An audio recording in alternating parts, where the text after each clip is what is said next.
Strawberry ചാനലിലേക്ക് എല്ലാവർക്കും സ്വാഗതം. നമ്മളിൽ പലരുടെയും ഇഷ്ടവിഭവമായ കൊഴുക്കട്ട എങ്ങനെ നല്ല പെർഫെക്റ്റ് ആയിട്ട് തയ്യാറാക്കാമെന്ന് നോക്കാം.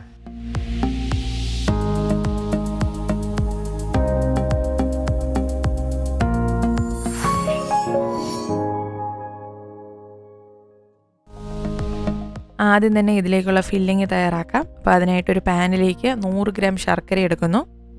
ഇതിലേക്ക് ഒരു 3 ടേബിൾ സ്പൂൺ വെള്ളം കൂടി ചേർത്തൊന്ന് ഉരുക്കിയെടുക്കാം.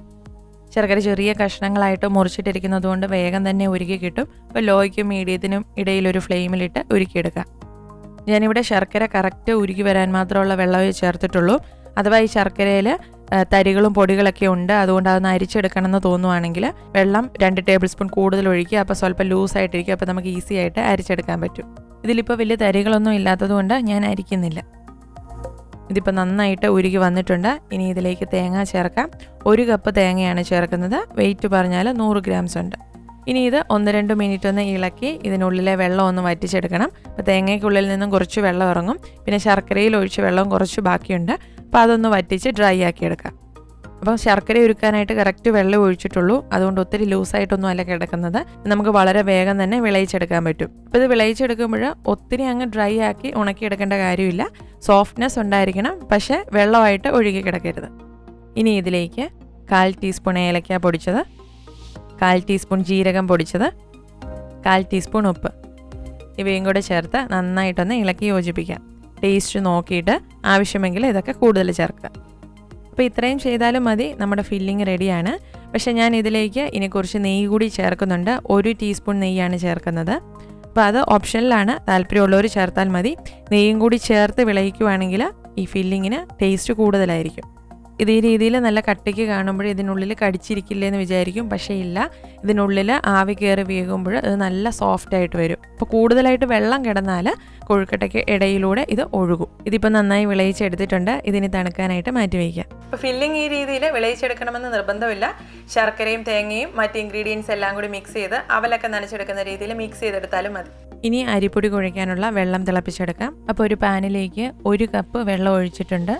ഇതിലേക്ക് ആവശ്യത്തിനുള്ള ഉപ്പ് 1/4 ടീസ്പൂണാണ് ഞാൻ ചേർത്തിരിക്കുന്നത്.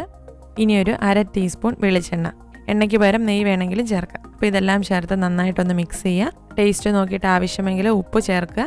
ഉപ്പിൻ്റെ ടേസ്റ്റ് അല്പം മുന്നോട്ട് നിൽക്കണം. ഇനി ഇത് മൂടി വെച്ച് തിളപ്പിക്കാം. അതായത് ഇപ്പോൾ നന്നായിട്ട് തിളച്ച് തുടങ്ങിയിട്ടുണ്ട്. ഈ സമയത്ത് ഇതിലേക്ക് 1 ടീസ്പൂൺ പഞ്ചസാര ചേർക്കുന്നുണ്ട്. അരിപ്പൊടിക്ക് ഒരു ചെറിയൊരു റോ ടേസ്റ്റ് ഉണ്ടല്ലോ, അപ്പോൾ അത് മാറാൻ വേണ്ടിയാണ് ഈ പഞ്ചസാര ചേർക്കുന്നത്. അപ്പോൾ ഇത് ചേർക്കുന്നത് ഓപ്ഷനിലാണ്, താല്പര്യമുള്ളവർ ചേർത്താൽ മതി. ഇനി ചേർക്കാനുള്ളത് അരിപ്പൊടിയാണ്. അപ്പോൾ അരിപ്പൊടി നമുക്ക് 2 രീതിയിൽ മിക്സ് ചെയ്യാം. ഒന്ന്, ഈ പാനിലേക്ക് തന്നെ അരിപ്പൊടി ഇട്ട് മിക്സ് ചെയ്യുക. രണ്ടാമത്തേത്, വേറൊരു ബോളിൽ അരിപ്പൊടി എടുത്തിട്ട് അതിലേക്ക് ഈ തിളപ്പിച്ച വെള്ളം ഒഴിച്ച് മിക്സ് ചെയ്യുക. അപ്പോൾ ഈ 2 രീതി ചെയ്യുന്നതും ഞാനിവിടെ കാണിക്കുന്നുണ്ട്. നിങ്ങൾക്ക് ഇഷ്ടമുള്ള രീതി ഫോളോ ചെയ്യാവുന്നതാണ്. അരിപ്പൊടിയും വെള്ളവും മിക്സ് ചെയ്ത് പാകത്തിനാക്കുന്നതിൻ്റെ ആ ഒരു റേഷ്യോ നമ്മൾ ഉപയോഗിക്കുന്ന അരിപ്പൊടിയുടെ ബ്രാൻഡ് അനുസരിച്ച് മാറും. അപ്പോൾ ചില ബ്രാൻഡിനാണെങ്കിൽ നമ്മൾ അരിപ്പൊടി എടുക്കുന്ന അതേ അളവിൽ തന്നെ വെള്ളം എടുത്താൽ മതി, അത് കറക്റ്റ് ആയിരിക്കും. അപ്പോൾ ആ ഒരു അളവിലാണ് ഞാൻ ഇന്നിവിടെ ചെയ്തിരിക്കുന്നത്. പക്ഷേ മറ്റു ചിലതിനാണെങ്കിൽ അരിപ്പൊടിയേക്കാളും സ്വല്പം കൂടി വെള്ളം കൂടുതൽ വേണ്ടി വരും. ഇപ്പോൾ നമ്മൾ മേടിക്കുന്ന മിക്ക പാക്കറ്റുകളുടെയും ബാക്ക് സൈഡിൽ അതിന് എന്തുമാത്രം വെള്ളം വേണം എന്നുള്ളതിൻ്റെ അളവ് കൊടുത്തിട്ടുണ്ടാവും. അപ്പോൾ അഥവാ കൊടുത്തിട്ടില്ലെന്നുണ്ടെങ്കിൽ ഈ 1:1 റേഷ്യോ, അതായത് 1 കപ്പ് പൊടിയെ എടുക്കുന്നതെങ്കിൽ 1 കപ്പ് വെള്ളം ചേർത്ത് മിക്സ് ചെയ്ത് നോക്കുക. അപ്പോൾ 1-2 പ്രാവശ്യം ചെയ്ത് കഴിയുമ്പോൾ നമുക്ക് ആ വെള്ളത്തിൻ്റെ അളവ് പിടികിട്ടും. ഞാനിവിടെ എല്ലാം കപ്പളവിലാണ് പറഞ്ഞിരിക്കുന്നത്. പക്ഷേ കപ്പ് തന്നെ വേണമെന്ന് നിർബന്ധമില്ല. നിങ്ങൾ ഏത് അളവ് പാത്രത്തിലാണോ അളന്നെടുക്കുന്നത് അതിൽ സെയിം അളവ് അരിപ്പൊടിയും സെയിം അളവ് വെള്ളം എടുക്കുക. അപ്പോൾ ആദ്യം നമുക്ക് പാനിലേക്ക് അരിപ്പൊടി ഇട്ട് മിക്സ് ചെയ്യുന്നത് നോക്കാം. നന്നായിട്ട് വെട്ടിത്തിളച്ച വെള്ളത്തിലേക്ക് 1 കപ്പ് വറുത്ത അരിപ്പൊടിയാണ് ചേർക്കുന്നത്. Wait 160 grams. ഫ്ലെയിം ലോയിലിട്ട് ഇളക്കി കൊടുത്തുകൊണ്ട് ഇതൊന്ന് മിക്സ് ചെയ്തെടുക്കാം. ഇപ്പം നല്ല ചൂടുള്ള പാൻ ആണെങ്കിൽ ഫ്ലെയിം ഓഫ് ചെയ്താലും കുഴപ്പമില്ല. ഇപ്പോൾ മുഴുവൻ പൊടിയും ചേർത്തിട്ട് നന്നായിട്ടൊന്ന് ഇളക്കി യോജിപ്പിക്കാം. ഡ്രൈ ആയിട്ടുള്ള പൊടിയൊന്നും ഇല്ലാതെ എല്ലാം വെള്ളത്തിൽ നന്നായിട്ട് സോക്കായി എന്ന് ഉറപ്പുവരുത്തണം. ഇതുപോലെ പാനിലേക്ക് ഇട്ടാണ് മിക്സ് ചെയ്യുന്നതെങ്കിൽ നോൺ സ്റ്റിക്ക് പാൻ എടുക്കാൻ ശ്രദ്ധിക്കണം. ഇതിപ്പോൾ നന്നായിട്ട് മിക്സ് ചെയ്തെടുത്തിട്ടുണ്ട്. കണ്ടാൽ തന്നെ അറിയാം നല്ല സോഫ്റ്റ് ആയിട്ട് വന്നിട്ടുണ്ട്. ഇതിനി ഒരു ബോളിലേക്ക് മാറ്റാം. ഇപ്പോൾ നല്ല ചൂടുണ്ട്, അതുകൊണ്ട് കുഴച്ചെടുക്കാൻ ബുദ്ധിമുട്ടാണ്. അതുകൊണ്ട് ഇതൊരു 10-15 മിനിറ്റ് മൂടി വയ്ക്കാം. ആ സമയം കൊണ്ട് ഇത് ഒന്നുകൂടെ ഒന്ന് സോഫ്റ്റ് ആയി കിട്ടും. ഇനി പൊടിയിലേക്ക് വെള്ളം ചേർത്ത് മിക്സ് ചെയ്ത് നോക്കാം. അപ്പോൾ ഞാനൊരു ബോളിൽ 1 കപ്പ് അരിപ്പൊടി എടുത്തിട്ടുണ്ട്. ഇതിലേക്ക് നന്നായിട്ട് തിളച്ച വെള്ളം 1 കപ്പ് അളന്നെടുത്തിട്ട് ഒഴിക്കാം. അപ്പോൾ ഈ വെള്ളത്തിൽ നമ്മൾ ഉപ്പും എണ്ണയും പഞ്ചസാരയൊക്കെ ചേർത്തതാണ്. ഇതിനി നന്നായി ഒന്ന് ഇളക്കി യോജിപ്പിച്ചിട്ട് ഒരു 15 മിനിറ്റ് മൂടി വയ്ക്കാം. ആ സമയം കൊണ്ട് ചൂടാറി നമുക്ക് കുഴച്ചെടുക്കാൻ പറ്റുന്നൊരു പാകത്തിനാകും.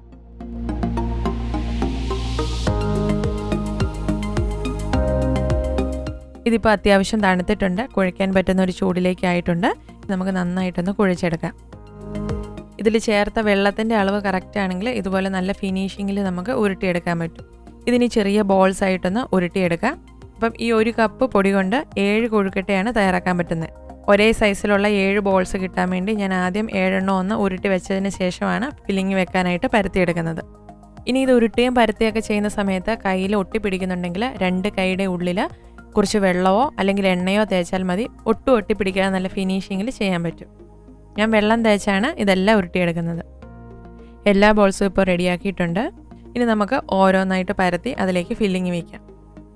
അപ്പം ഇതിനി ഒന്ന് പ്രസ് ചെയ്ത് കൊടുത്ത് പരത്തിയെടുക്കാം. ചെറിയൊരു കുഴു വരുന്ന രീതിയിൽ കൈ കൊണ്ട് ആദ്യം സൈഡ് ഭാഗം കനം കുറച്ച് വട്ടത്തിൽ പരത്തിയെടുക്കാം. അപ്പോൾ ഇതിൻ്റെ നടുഭാഗത്ത് സ്വല്പം കനം ഉണ്ടായിരിക്കണം, എങ്കിലാണ് ബാക്കിയെല്ലാം ഒട്ടിച്ചു വരുമ്പോൾ എല്ലായിടത്തും ഈവനായിട്ട് ഒരുപോലെ കനം കിട്ടുന്നത്. അതായത് ഇപ്പോൾ നല്ല കനം കുറച്ച് പരത്തിയെടുത്തിട്ടുണ്ട്. ഇനി ഇതിലേക്ക് ഫില്ലിങ് വയ്ക്കാം. ഫില്ലിങ് ഇപ്പോൾ നോക്കുമ്പോൾ നല്ല കട്ടിക്കാണ് ഇരിക്കുന്നത്. അപ്പോൾ നമ്മൾ വിളയിച്ചെടുത്തത് കൂടിപ്പോയെന്ന് വിചാരിക്കേണ്ട. ഇത് ഉള്ളിൽ വെച്ച് ഇത് സ്റ്റീം ചെയ്ത് പുഴുങ്ങി കഴിയുമ്പോൾ ഇത് നല്ല സോഫ്റ്റായി വരും. അകം നല്ല മോയ്സ്റ്റായി തന്നെ ഇരിക്കും. ഇനി ഇത് സൈഡെല്ലാം ഒന്ന് പ്രസ് ചെയ്ത് ഒട്ടിച്ചു കൊടുക്കാം. അതിനുശേഷം ഇത് നന്നായിട്ടൊന്ന് ഉരുട്ടിയെടുക്കാം. ഈ സമയത്തും കയ്യിൽ ഒട്ടുന്നുണ്ടെങ്കിൽ കയ്യിൽ വെള്ളം നനയ്ക്കുക, എന്നിട്ട് ഇത് നന്നായിട്ട് ഉരുട്ടിയെടുക്കുക.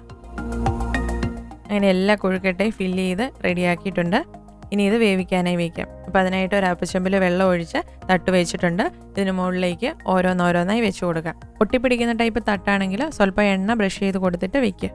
ഇനി ഇത് മൂടി വെച്ച് വേവിക്കാം. ഒരു മീഡിയം ഫ്ലെയിമിൽ 10 തൊട്ട് 15 മിനിറ്റ് കൊണ്ട് ഇത് വേവായി കിട്ടും.